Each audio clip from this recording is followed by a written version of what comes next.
Hello everyone, मैं हूं doctor प्रांजल राठी और आज हम बात करने वाले हैं INICT एग्ज़ाम के बारे में। तो ये 10 नवंबर आज वाला जो एग्ज़ाम है INICT का हो गया है और इसका देखते हैं कैसा एग्ज़ाम था। तो मेरे साथ है डॉक्टर हर्ष पवार। तो इन्होंने अभी ये जो है एग्ज़ाम दे के आए हैं, तो इनसे हम बात करते हैं कि एग्ज़ाम कैसा था। तो हर्ष, आपको जो है ओवरऑल एग्ज़ाम कैसा लगा आज का? ओवरऑल एग्जाम तो मैं यही कहना चाहूंगा कि जो आईएनआई का यूजुअल पैटर्न होता है ऐसा ही था। इजी एग्जाम तो मुझे ये बिल्कुल भी नहीं लगा। तो आई वुड लाइक टू से it was moderately difficult exam. तो मतलब डिफ़िकल्टी लेवल की अगर हम आपसे पूछें तो आपको मॉडरेटली हार्ड की ओर हाँ लगा हाँ है। हाँ आपने और किसी से बात वगैरह की हो, आपकी आपसे हाँ। बात हुई? मेरे सेंटर्स पे जो मेरे कॉलेज के जो मेरे फ्रेंड्स हैं, मैंने उनसे भी पूछा, ये इजी और मॉडरेट तो किसी को नहीं लगा। एक्सट्रीमली डिफिकल्ट भी ये किसी को नहीं लगा, लेकिन मोस्ट ऑफ द स्टूडेंट्स वही थे जिन्हें ये कि मॉडरेटली डिफिकल्ट ही लगा एग्जाम ये तो वाला। एग्ज़ाम की अगर हम डिफ़िकल्टी लेवल की बताएं तो ये तो जो है मॉडरेटली हार्ड की तरफ ही था। तो अगर आपको इजी लग रहा है तो आपकी या तो तैयारी बहुत अच्छी है, वरना तो ज़्यादातर लोगों को ये मॉडरेटली हार्ड या हार्ड की तरफ ही लगा है इस बार का एग्ज़ाम। ठीक है। अगर हम क्वेश्चन की क्वालिटी की बात करें कि क्वेश्चन कैसे थे, तो क्वेश्चंस आपको कैसे लगे इस बार एनएससीटी के? क्वेश्चंस काफी लेंथी क्वेश्चंस मेरे को लगे कि जो क्वेश्चंस है वही पूरा एक ऐसे बना के दिया हुआ है उन्होंने, और उसके बाद पूछा हुआ है। मतलब जो आपका क्वेश्चन रीडिंग है उसमें आपका काफी टाइम कंज्यूम हो रहा था। तो मुझे तो ऐसा ही लगा, काफी टाइम मतलब तो क्वेश्चन रीडिंग में चला गया मेरा। मतलब फैक्चुअल क्वेश्चंस भी थे, कॉन्सेप्चुअल भी थे, तो कौन से क्वेश्चन ज़्यादा आपको लगे, किस तरह के क्वेश्चन ज़्यादा पूछे गए हैं? आई में इस बार भी कॉन्सेप्चुअल क्वेश्चंस ही ज्यादा थे। मतलब ऐसा आपको पढ़ने से लग रहा था कि अगर आपको आपके कॉन्सेप्ट स्ट्रॉन्ग है तो ही आप सोल्व कर पा रहे हो, और अगर नहीं है तो नहीं कर पा रहे क्वेश्चन सोल्व। अच्छा, अगर हम टाइम मैनेजमेंट के बारे में पूछे कि कोई सेट को करते हुए या फिर ओवरऑल टाइम मैनेजमेंट के बारे में कैसा था एग्जाम? ओवरऑल टाइम मैनेजमेंट में तो एज सच कोई प्रॉब्लम नहीं आई, क्योंकि मैं इससे पहले 2-3 मॉक एग्जाम्स दे के गया था। जीटी वगैरह दिए थे। पिछले जो मई वाला आईना था वो भी दिया था। उसमें तो टाइम मैनेजमेंट में तो कोई प्रॉब्लम नहीं आई। लेकिन हाँ, मुझे लगा जो सेट 3 था उसमें मुझे थोड़ा टाइम मैनेज करने में काफ़ी दिक्कत आई, क्योंकि उसमें जो क्वेश्चंस थे वो मोस्ट ऑफ द क्वेश्चंस काफ़ी लेंदी क्वेश्चंस थे। तो उन उन सबको पढ़ने में मेरा काफ़ी टाइम चला गया। तो पहले जो आई नाई के क्वेश्चन होते थे वो पहले सेट्स में नहीं आते थे, अब जैसे सेट्स में आने लगे हैं तो आपको एक सेट जो है उसी टाइम में मतलब करना होता है। जैसे 50 क्वेश्चन आते हैं, 45 मिनट्स हमको हर सेट के लिए मिलती है। तो जो थर्ड सेट था मतलब 45 मिनट्स का, उसमें वो 50 क्वेश्चन करने में थोड़ा टाइम में आपको हाँ वो लगा। हाँ। ठीक है।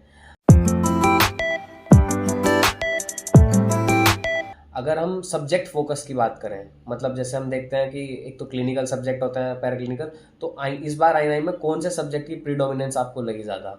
इस बार भी मुझे वही जो आईएनआई का पैटर्न होता है, पैरा क्लिनिकल सब्जेक्ट्स पे फोकस वाला, मुझे इस बार भी वही लगा। पैरा क्लिनिकल सब्जेक्ट्स भर भर के थे इस बार भी। तो अगर आपने पैरा क्लिनिकल सब्जेक्ट स्ट्रॉन्ग करे हुए हैं तो मुझे लगता है कि आपका हो जाएगा आराम से। तो आईएनआई के लिए तो पैरा क्लिनिकल सब्जेक्ट्स बहुत इंपॉर्टेंट है। मतलब ये जो हम पैथो, फार्मा, माइक्रो, माइक्रो। इन सबको देखते हैं। ठीक है, तो अगर ये मतलब ये अच्छे होने ही चाहिए INICT एग्ज़ाम के लिए तो। बाकी क्लिनिकल भी आते हैं, बाकी ये सब्जेक्ट हम देखते हैं INICT में इन सब्जेक्ट पे फर्स्ट और सेकंड ईयर में ज़्यादा फोकस रहता है, नीट में क्लिनिकल सब्जेक्ट पे ज़्यादा फोकस रहता है। ठीक है। आपने कितने क्वेश्चन अटेम्प्ट किए इसमें एग्जाम में? इस बार मैंने 185 क्वेश्चंस अटेम्प्ट किए हैं, क्योंकि 1/3 नेगेटिव मार्किंग को देखते हुए मेरे को लगा कि वन सारे अटेम्प्ट करना तो ठीक नहीं होगा। तो मैंने 185 क्वेश्चंस ही अटेम्प्ट किए हैं इस बार। मैंने अपने और भी जिन दोस्तों से बात की है तो उन्होंने मुझे ये बताया कि उन्होंने 180 190 के अराउंड ही सबने अटेम्प्ट किए हैं, क्योंकि 1/3 नेगेटिव मार्किंग होती है तो ये देख के चलना पड़ता है। और हम ये भी देखते हैं कि INICT में क्योंकि पॉइंट में भी मतलब मार्क्स आते हैं तो बहुत फ़र्क पड़ जाता है एक एक क्वेश्चन के गलत होने से, क्योंकि 1/3 नेगेटिव मार्किंग होती है। नीट में आप ज़्यादा अटेम्प्ट कर सकते हैं 190 प्लस, लेकिन इसमें तो 180 अराउंड ही आपको मतलब रहना पड़ता है। ठीक है। तो अभी इसका रिजल्ट जो है एक हफ्ते बाद आ जाएगा। ठीक है, ठीक है, थैंक यू हर्ष आपसे बात करने के लिए, रिजल्ट के लिए ऑल द बेस्ट। ठीक है, थैंक यू। Welcome welcome. तो ये थे हमारे साथ डॉक्टर हर्ष पवार, इन्होंने अभी एग्ज़ाम दिया है तो इसका रिव्यू इनके अकॉर्डिंग तो यही था। बाकी मैंने और भी लोगों से बात की है, मैंने 6-7 मेरे फ्रेंड ने खुद ने जो है मतलब ये INICT दिया था आज का। तो सबके अकॉर्डिंग यही है कि पेपर तो मॉडरेटली हार्ड ही था। और टाइम मैनेजमेंट में बाकी सबको भी ऐसा मतलब ज़्यादा कोई दिक्कत हुई नहीं है। सेट 3 में हर्ष को थोड़ा दिक्कत हुई थी, बाकी लोगों का टाइम मैनेजमेंट ठीक ठीक ही था, क्योंकि कुछ क्वेश्चंस लेंथी आते हैं, कुछ फैक्चुअल आते हैं, तो हमेशा ही रहता है आई नहीं में। तो अब अगर आपको मैं फर्दर कुछ बताऊं आगे, अभी नीट पीजी आने वाला है 25 का, तो अगर आप उसके लिए प्रिपेयर करने जा रहे हैं तो अभी आप मेरे अकॉर्डिंग तो थोड़ा रेस्ट ले लीजिए। अब तक जो है एकदम माइंड सेचुरेट हो गया होगा आपका, तो 1-2 हफ्ते का रेस्ट आप ले सकते हैं। उसके बाद जो है आप अपनी तैयारी को जो है मतलब कंटिन्यू कर सकते हैं। बाकी अभी तो नीट पीजी 24 की काउंसलिंग ऑनगोइंग है, तो इसके बाद कब तक उसकी डेट भी नहीं आई है अभी नीट पीजी की, तो आप अभी रिलैक्स करके 1-2 हफ्ता फिर अपनी तैयारी को जो है कंटिन्यू करें। और नीट में और आई में जो मुझे पर्सनली डिफरेंस जो लगता है वो यही है कि इसमें एक तो पैराक्लिनिकल सब्जेक्ट ज़्यादा आते हैं, जैसे हर्ष ने बताया कि इसको भी पैथो फार्मा माइक्रो ये वाले जो सब्जेक्ट थे इनका ज़्यादा लगा कि एग्ज़ाम में ज़्यादा क्वेश्चन इनसे हैं। बाकी नीट में तो ओवरऑल सेम सेम ही रहता है।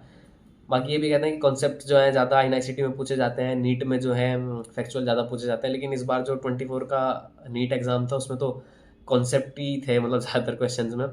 तो आप अपनी तैयारी कंटिन्यू करते रहिए, और ऑल द बेस्ट फॉर इसके एनआईसीटी के रिजल्ट के लिए, जो 1 हफ्ते बाद आपको देखने को मिल जाएंगे। 18-19 नवंबर के आसपास इसके रिजल्ट आ जाएंगे, तो आप सबको ऑल द बेस्ट। और अगर आपका इसके अलावा कोई भी डाउट हो तो आप कमेंट कर सकते हैं, और मैंने वीडियो बनाई हुई है नीट पीजी की प्रिपरेशन के बारे में, आप इनको देख सकते हैं। ठीक है, थैंक यू, और सब्सक्राइब वगैरह कर लेना आप। Thank you.